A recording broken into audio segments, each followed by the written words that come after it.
144Hz mini LED TV with QLED technology and equipped with as many as 1,344 backlight zones. This shall sound like a top-shelf and very expensive specification. Such parameters can be found only in the best models made by the popular four manufacturers, that is Samsung, Sony, Philips and LG. Nevertheless, Chinese manufacturers, or the most popular among them TCL, show that such a 65-inch TV can cost less than $1,500 on a release day. That's how the C855 came to our lab. Its predecessor, the C845, was featured in many shopping recommendations that can be found on our channel, so expectations are high. Especially that the manufacturer boasts about great parameters on its website. There are such terms as HDR Premium 3300, which can be immediately associated with high brightness measured in nits. We know very well that the manufacturer wants to compete with the best TVs from other popular manufacturers. This is not surprising, as TCL came in second in the global ranking of TVs sold this year. It is definitely not a random Asian manufacturer. Will such strong parameters on paper suffice to compete with the best models of other manufacturers? You're in the best place to find out. Choose TV Channel is where we bluntly confront TVs with each other, measure their parameters and rank them based on that. If you're looking for reviews without marketing blabbering, then you've come to the right place. Don't forget to leave a sub so you don't miss new episodes. I'd also like to remind you about the links in the video description where you can buy TVs at a good price from reliable sources. Let's get started.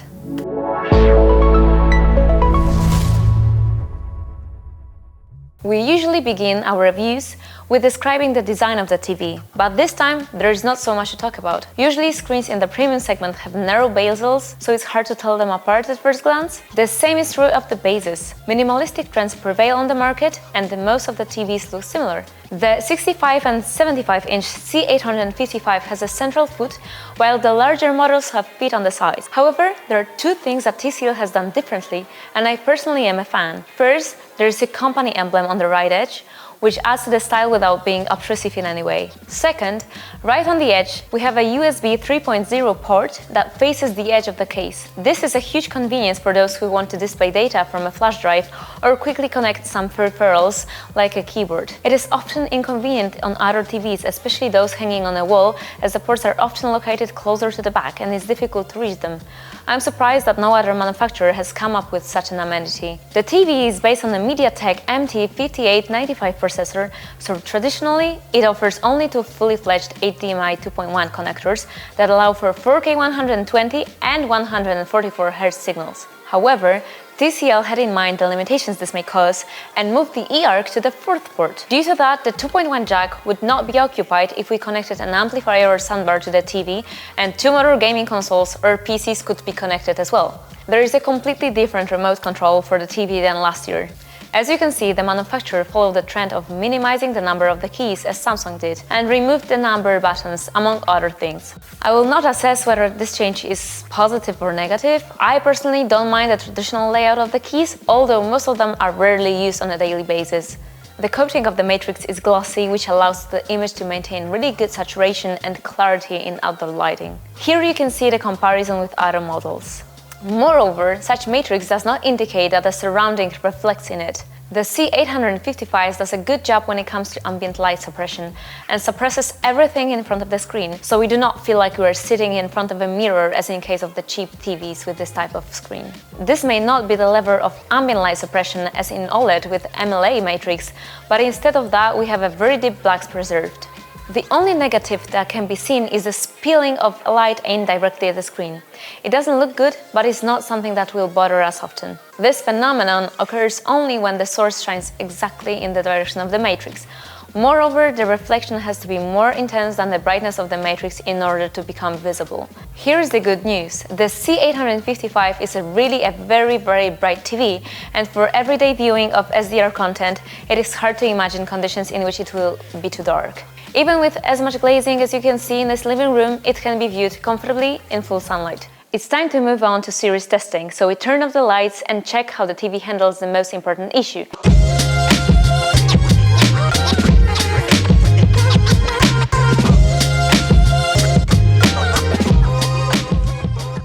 Of course, it is all about contrast and black level. It is these two parameters that determine whether the picture will have depth and plasticity. And this to a large extent, whether we will like it. Expectations are very high because the 65-inch screen has as many as 1,344 dimming zones. This means that the mini LEDs illuminating the screen have been divided into this number of segments and can dim or brighten certain areas. In addition, the TV is equipped with a VA-type matrix, which has fantastic performance itself.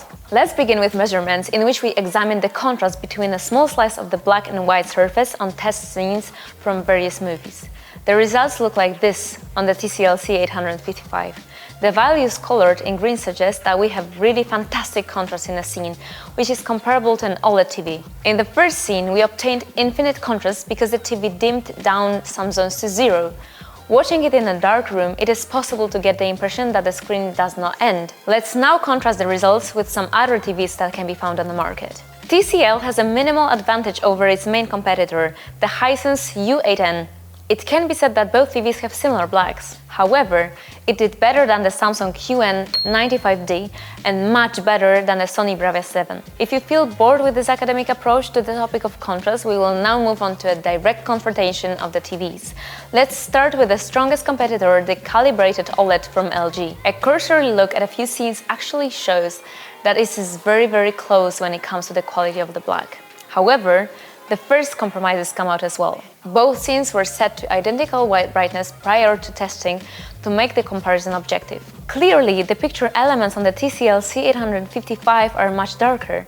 It means that the TV doesn't just darken the image locally where the black is, but it also reduces the brightness of the entire matrix to create an illusion of a better contrast. While it is not a big disadvantage in images such as this one, it might be problematic in the darker frames. Let's take a look at the movie Gravity, for example.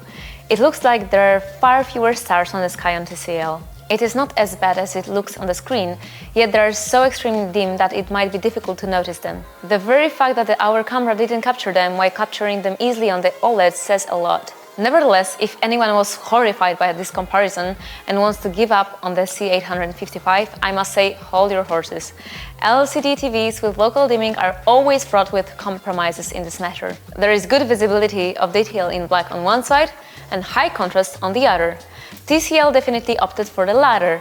We confronted the TCL with its main rival, that is Hisense U8N, by playing the same movie scene on both. It turned out that Hisense has similar blacks, but even less detail in the scene in question. Blooming, also known as a halo effect, is rather small.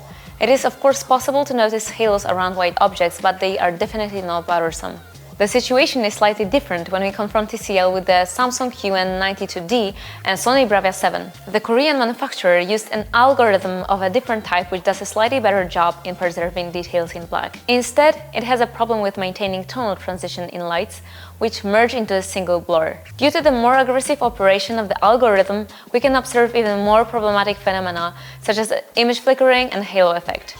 It's not so easy to pick a clear favorite in this case, but I think I would lean toward TCL. Let's say that the compromises related to the performance of the dimming algorithm are a matter of taste for a viewer.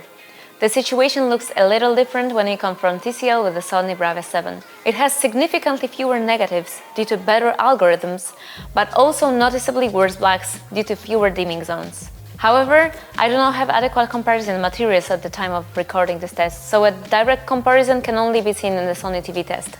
So as you can see, the visual impressions follow the measurement results. Nevertheless, weaker results do not always mean that the TV is inferior, it is just that different compromises have been taken. The C855 is still a TV with a very good contrast and can be compared with the most expensive competition. However, it should be noted that it owes its results to aggressive algorithms, which may not always appeal to image purists. The manufacturer's website offers HDR 3300 for the 65-inch version of the TV and HDR 3500 for larger ones. We measured the TV in dynamic mode to verify those values and obtained similar results. Nevertheless, it has little relevance as the dynamic mode offers the most distorted image. It might appeal to some, yet it has little to do with faithful studio colors. All further measurements and comparisons will be made traditionally in the mode subjected to professional calibration, which is designed to extract the maximum quality from a given TV matrix. It is worth to consider ordering professional calibration service to your home when purchasing a new TV, which you can do at calibratv.com. Let's return to the test. The highest value we measured on the display after calibration was 2360 nits. One would like to say, wow, even OLED and QD-OLED matrices are not able to achieve such brightness as of today despite being more expensive. After the initial euphoria, however, we entered our test sequence where we measured the brightness in real movie scenes. Unfortunately, some disappointment awaited us here. The results can oscillate around 1,500 nits in daytime scenes where bright areas are large, providing a very high realism of the image and high quality. However, the effect diminishes in moderate and night scenes. In a dark scene from the movie Sicario, it even disappears. Unfortunately, this is also a result of a compromise between maintaining a good light effect and keeping deeper blacks around. The performance of the TCL C855 can be summed up in this way. The TV dazzles in the beautiful bright scenes that manufacturers like to show in demo materials, but it does much worse in more cinematic frames. And how does it compare to the competition? When we look at the confrontation with the Hisense U8N, it can be said that the TVs stand on equal footing, except that they treat individual scenes differently. The same is true of the Samsung QN92D. On the other hand, the comparison with the Bravia 7 is interesting. While the Sony doesn't achieve such high brightness in any of the scenes, it also doesn't have such drastic drops in dark frames. I will honestly say that this appeals more to me for two reasons. First, there is not so much fluctuation and the image quality is more stable. Secondly, humans perceive brightness logarithmically, and thus we see the difference between 250 and 600 nits very clearly, while not so clearly between 1300 and 1650 nits. When it comes to confrontation with OLED TVs, better result is offered by QD-OLED and OLED MLA matrices. Even if their capabilities end at 1500 rather than 2000 nits, the effect of high brightness against a darker background makes up for it, unadulterated by the dimming algorithm. The problem is that such models are more expensive, while an adequate OLED for comparison would be the LG C4 or B4, depending on when you watch this video and which one is currently closer in price. While the C4 can be classified as a TV with similar quality of effect, the B4 is simply weaker in this category. Here we put a period as far as technical analysis is concerned, and let's move on to more comparisons. Oh man, oh.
We shall now talk a bit about colors, which are located between black and white. How does the C855 perform in this field? Let's start with the fact that this is a TV with quantum dot backlighting. This technology produces highly saturated color tones that can be encoded in Ultra HD movies with HDR. The specific result is 97% DCI-P3 and 79 BT 2020. These are fairly standard values for QLED, which allow us to see strong colors but not as strong as, for example, in QD-OLED. However, this is not a big loss because most movies still have the P3 color gamut, which is within the TV's capabilities. A much more important issue than capabilities, however, is whether the TV renders colors correctly. That is, for example, whether the pitch turf looks like it does in nature, and whether skin tones are not too yellow or too pink. And this is where the problems begin, unfortunately. On the right, we have a TV where the image is very close to the studio monitors that I described in the last episode, and on the left, the TCL C855 in the factory filmmaker mode. As you can see, the images do not have much in common. TCL brightens scenes very noticeably, but in a rather ugly way because it ruins the depth and contrast of the picture. In scenes like this one from the movie Kingsman, you can easily see that something is wrong, even without a side-by-side comparison. There is a lot of noise and grain in blacks that should be much darker and unobtrusive. We are of course more interested in what can be achieved after professional calibration, so we got right down to it. The results are much better. The same scene from the Revenant movie gained a cinematic look after calibration, and the noise in dark scenes was significantly reduced. Nevertheless, it is impossible to make everything look good on the C855. That's because the distortion we see is not a calibration problem, but a problem with the aggressive local dimming algorithm. It distorts every scene by constantly darkening or lighting something.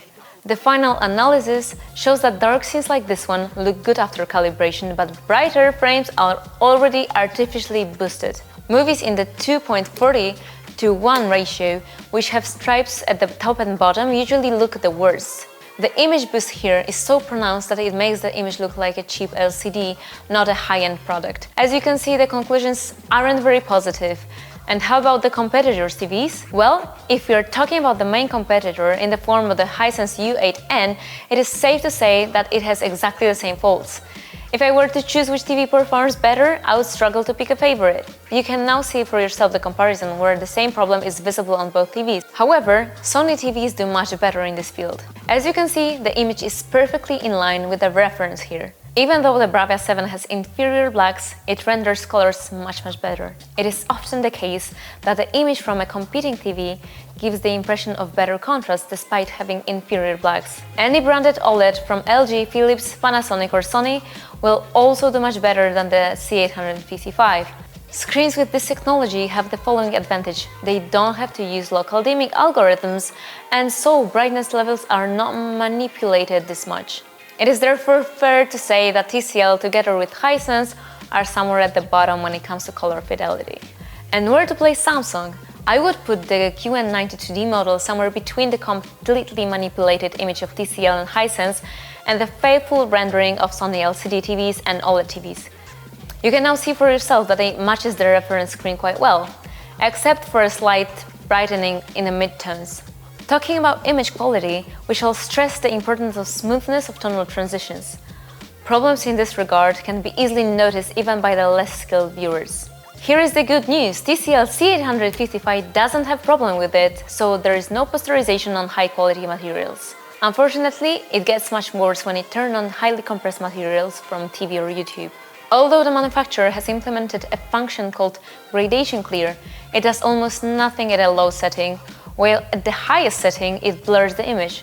So I suggest the former setting according to the principle of first of all, do no harm, and unfortunately this negative phenomenon on low quality sources is something one must get used to.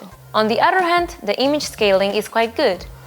The algorithm in TCL doesn't cause excessive sharpening of edges, which would make artificial halos, nor does it have a soft blurred image. I would give it an average rating on the broad topic of image processing. What if we are primarily interested in sports broadcasts? Here I can definitely recommend the TV. Its matrix has low motion blur, as you can see on our standard UFO test, in which we capture a fast-moving object. There is also a properly working BFI 120Hz mode, which is not often seen in TVs. It allows to obtain even better sharpness of moving objects by sacrificing half of the TV's brightness.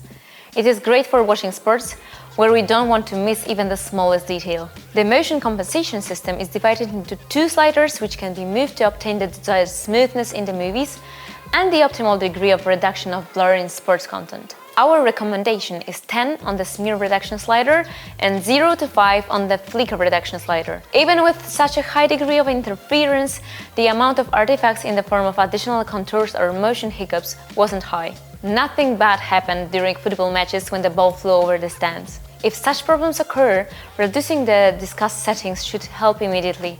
Let's move away from the topic of viewing and talk about entertainment, which implies connecting consoles and PCs. The TV's matrix works with 144 Hz refresh rate in 4K, and we can easily pass such a signal from a computer equipped with a motor graphics card. We can also play in variable refresh rate if we select the appropriate option in the control panel of the graphics card. A prerequisite for clear fonts is to enable PC mode in the TV menu. The text is much clearer than in most matrices, but this is not perfect because the pixels are divided into two domains. So if there is a great font on a dark background, the horizontal lines will be narrower than the vertical ones. However, this is a problem only for those who would like to use the TV as a monitor, because when playing games it doesn't make any difference. As for cooperation with consoles, these are of course limited to 120 Hz. The C855 offers virtually all the features a gamer could expect, so we can confidently recommend it. Input lag is well below the threshold of perception, so the response to pad presses is immediate, and this is true regardless of whether we are playing in 60 or 120 Hz and whether we are playing in HDR10 or Dolby Vision.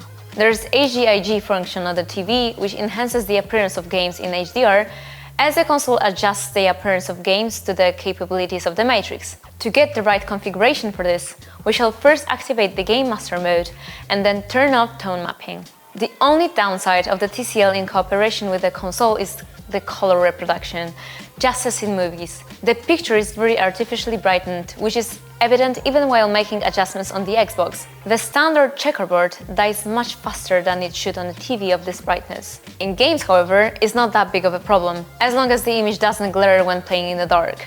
This can happen on the tested screen because the distortion is really big. Here we pause when it comes to the TV's image and move smoothly to the features offered by it. The screen is equipped with Google TV operating system, a well-known solution that offers a great deal of expandability. It is possible to upload various file players here if something doesn't work for us, or the Kodi Media Center, for example. Those who are familiar with the add-ons to the system probably know everything and do not need to hear an extensive description. Let's then focus on the more mundane stuff. The TV unfortunately does not offer recording from the built-in tuner, which is a part of our standard test sequence. It is a great pity that manufacturers are dropping this feature, at least in Poland, the country we are testing in. It probably wouldn't cost them much, and it's expected by many people. The picture-in-picture function, or the popular PIP, is missing as well.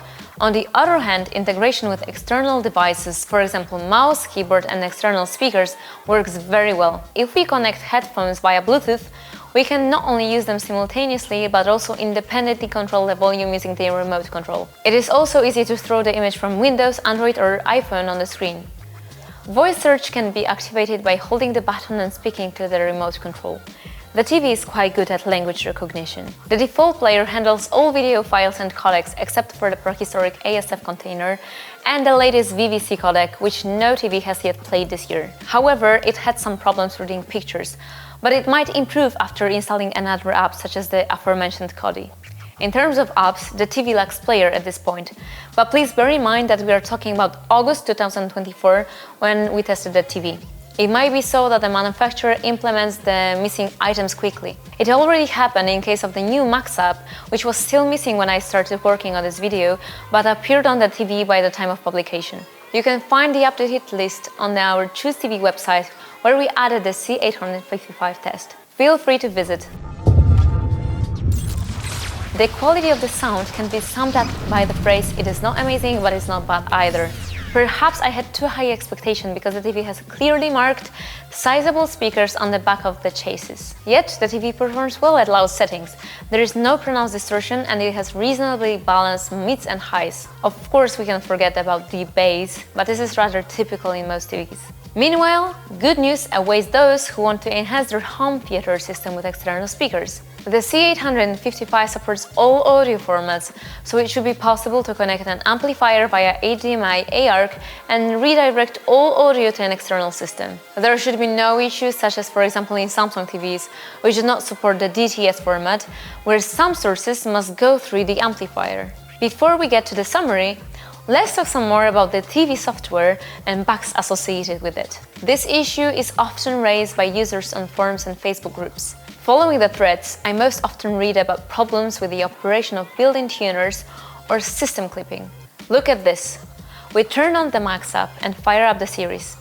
Everything looks good. Now we do a few pauses and rewinds and the picture suddenly becomes dark and unpleasant to look at. What has happened? Well, the TV decided by itself to switch from the correct Dolby Vision dark mode to IQ mode, which should not be used on this TV because it either excessively brightens the picture or darkens it, as in this case. I encountered similar software errors when testing its predecessor, the C845. For example, when I wanted to dim the TV for the evening, it also dropped the brightness in HDR mode, which made no sense at all. Will the manufacturers improve all the imperfections? I dare to doubt, looking at how it was in recent years. Certainly not every user will experience this problem, but running a fully objective channel, I have to mention that they exist. TCL TVs can't be called as trouble-free as LG, Sony or Samsung, and it is wise to keep this in mind when thinking about all the pros and cons. It is time for a summary. The TCL C855 TV is a model that is definitely worthy of attention. Its specifications are really strong, and as the test showed, it is able to compete with TVs such as the Hisense U8N, Sony Bravia 7, Samsung QN92D, and LG OLED B4. I selected those TVs for comparison based on the expected price in the fall and winter. When I checked it last time, TCL was almost 30% cheaper, and it actually outclassed the alternatives in this price shelf. However, I suppose that the competition will traditionally experience a drop in price after holidays, while the Chinese manufacturer debuted right away with a promotional price, and it probably won't decrease noticeably anymore. This means that if this video convinces you to consider TCL C855, you can confidently purchase it from the links in the description of this video, where we have selected the best deals from verified sources.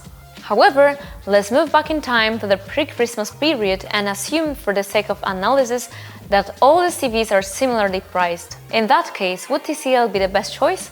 I hope that I provided enough data here for everyone to make their own decision. Honestly speaking, if I were to buy a TV for myself, I would reach for the Sony Bravia 7 or the LG OLED B4, rather than TCL in such a situation. While the former doesn't offer as much contrast as TCL, as it has far fewer dimming zones, Sony's big advantage is algorithms. Less negative phenomena in the dark image, no artificial mid-range brightening, and better digital image processing are what I would choose in exchange for slightly shallower blacks.